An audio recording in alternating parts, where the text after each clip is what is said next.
Sonic Lab TV. We're going to take a look at the brand new Mackie Onyx I premium analog mixer. The model we've got is the 820i, which is a small compact desktop mixer. The thing that makes these mixers different from anything that's come before from Mackie is the fact that there's integrated Firewire I/O capabilities built right into the box. So here is the unit itself. It's a very chunky metal made thing, quite heavy, and this is the smallest version. It does have this rather large box on the back of it, which I can only assume is for the power supply because it's got an internal power supply. There's also extra space needed for the Firewire connectors here.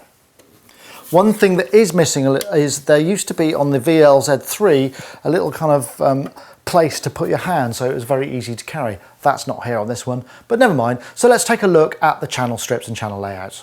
So here is the Mackie Onyx 820i desktop mixer. This is a premium analog mixer with Perkins EQ and Firewire.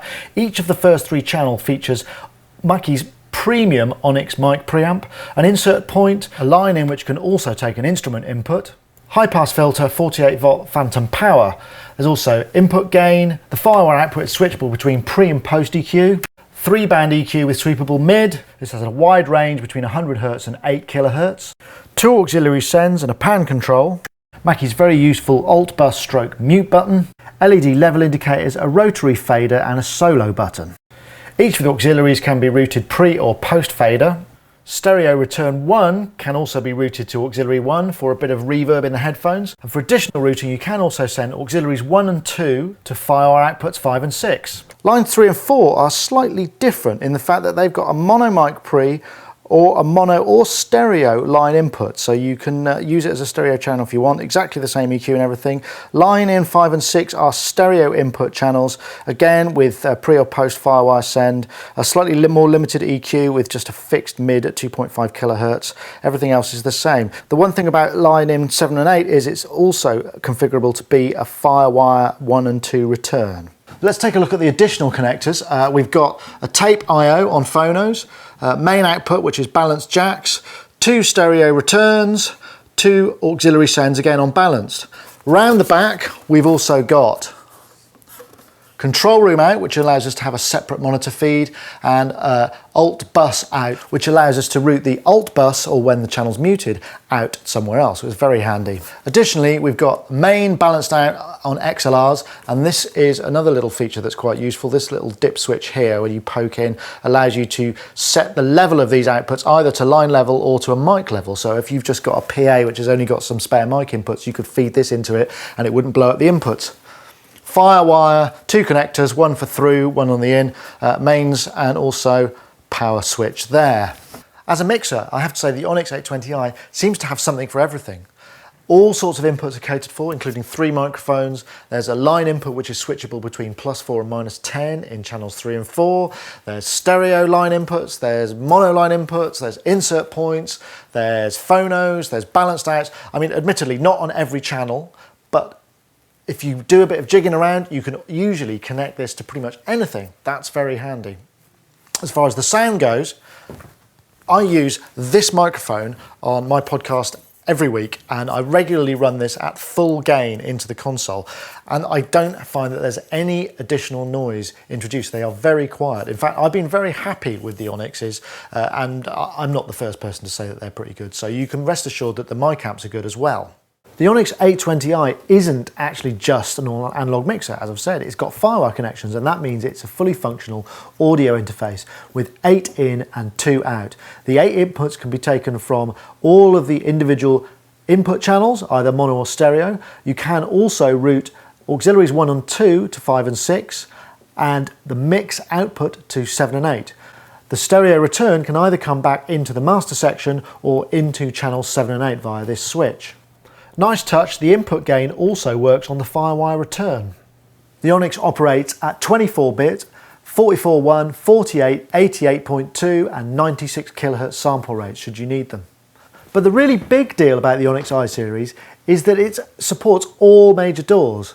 And that's no real surprise, but when you consider that one of them is actually ProTools M-Powered, that's a big deal. What Mackie have done is written a driver called called the Mackie Universal Driver, which allows you to use this as the hardware component of a ProTools M-Powered system. And this now is officially sanctioned by Avid themselves, so it's all okay. But hold on a minute, it's not entirely free. The Mackie Universal Driver is an additional extra on top of the price you pay for the mixer.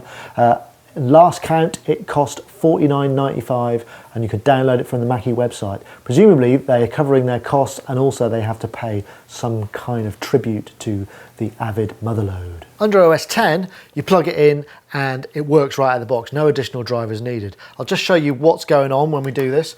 You can see here's my audio MIDI setup.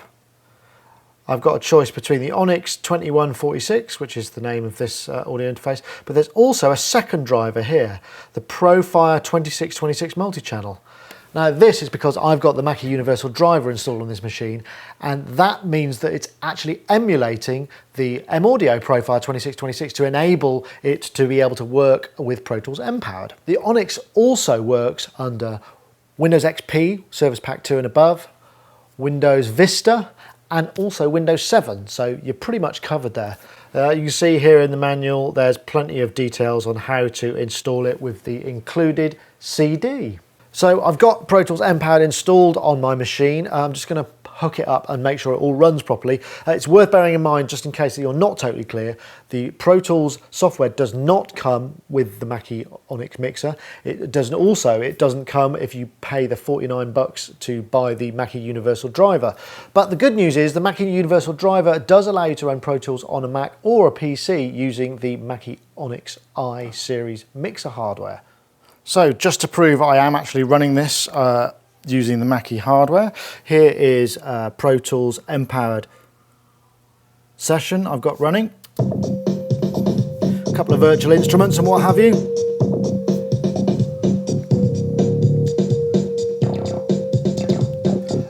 This is a stripped down system I'm using, so I haven't got screen capture software on there, so I'm terribly sorry about that.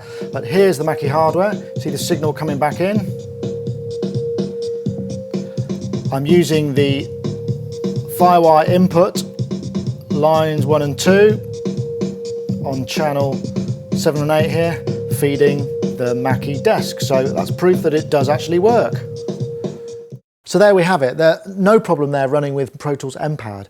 There was one little problem that I did have with the Firewire on the Mackie in general, and that was it's very finicky about the kind of lead that you have. Even though I bought some Belkin Firewire 800 to 400 adapters because my MacBook Pro's got a 800 port, should be no problem, the desk seemed to have trouble getting the clocking right, and there were lots of clicks and pops, and when I was running Pro Tools M-Powered it wouldn't start the session.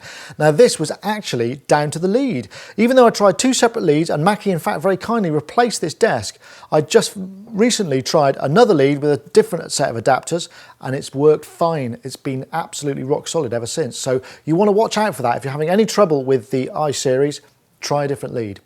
Pricing. The Mackie Onyx 820i retails at £599 UK or $649 US. You can get it a lot cheaper online if you look around. I think really, for the price, you are getting premium quality. My only real criticism is it would be nice to have more Firewire routing capabilities even on this mixer, which is essentially the bottom of the range desktops. If you want a lot more Firewire routing capabilities, you need to go right up to the 1640i, which is the granddaddy. That's all sorts of Firewire return options, Firewire send options. Very, very nice, but it's a much bigger, much more expensive desk. In my opinion, I think Mackie have got it just about right. Sure, there are other audio interfaces that have DSP mixing and in-the-box mixing capabilities, but they're not quite the same as having a dedicated mixer. And the fact that this is integrated really makes it a more useful tool.